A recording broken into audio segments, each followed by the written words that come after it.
Hi everybody, I'm Kelly and welcome. Thanks for coming by my channel. Please give me a like and consider subscribing to join my group of YouTube friends. If this is your first time here, have a look around because I do have several playlists about different things. So I'm considering, because I do a lot of quilting, I wanted to make a journal, perhaps. Now, I've never been one of those people that had a diary. Sometimes I got one when I was a kid for Christmas, but I write in it for a little bit in January, and then that was the end of it. For my scrapbooks, that's what I consider one of my main paper type crafts. I don't really do anything else, and I want to keep on doing it because I've been doing it for 20 plus years since my kids were little. Not going to change that. Now, in the way to do the quilting journal, I'm not sure how I want to do it exactly, although I did have some thoughts, so that's going to follow up in this video here. So, without further ado, here's what I'm considering.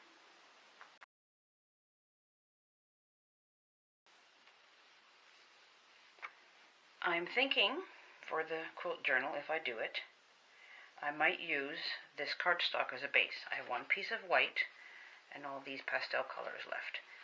I actually kind of like this 8.5 by 11 size. Now, anyone who's seen my scrapbook video of how I do it, you know I'm kind of minimalist. And if I do this journal, it will be no exception. I'm not going to make it all fancy with lots of pockets and tucks and everything else, although I have been watching various people's journal videos just to get some ideas. What I think is best for me, so I can add as needed, is the ring-bound version. Now, downstairs in our office, my husband has one of those really good, hefty 3-hole punches. So all you need to find is some rings after that. So that is likely what I'm going to do. I'm going to cover this with appropriate scrapbook paper as needed, depending on what I want to do the page for that quilt. For example, I'm not doing anything past 2021. So the very first one I finished was that Jelly Roll Race one for my nephew. So I want to put a fabric swatch on the page, or several, so I could fan out these colors and maybe a couple swatches from the Jelly Rolls. I probably would decoupage them on just to make sure they stick down and don't fray. I would do the part of the pattern, maybe just a printout of what the original pattern looked like, or something like that, or just a small piece of it. I would also make journaling notes either on the page itself or possibly on a card or something of my thoughts on the quilt, or if I changed up the pattern or anything like that. So this would require a relatively neutral background, and that's what I'm going to go with for most of the scrapbook paper. I do have some. Not any wild, crazy prints, just basic stuff.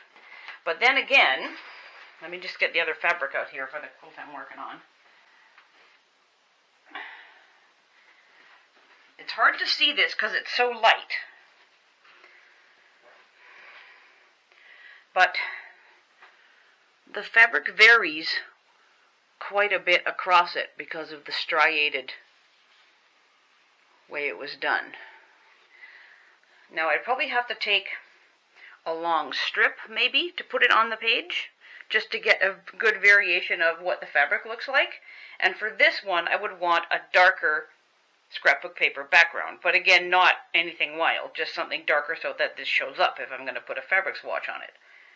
So that's what I'm kind of thinking of. I'm not really sure if I want to do it or not. I'm sort of still toying with the idea, but if I want to, now is kind of a good time because I've only really done my nephew's quilt and this current one, which I still haven't even put the video up yet for you. You guys will see that eventually. So I have to do some debating and deciding. So we'll see how it goes.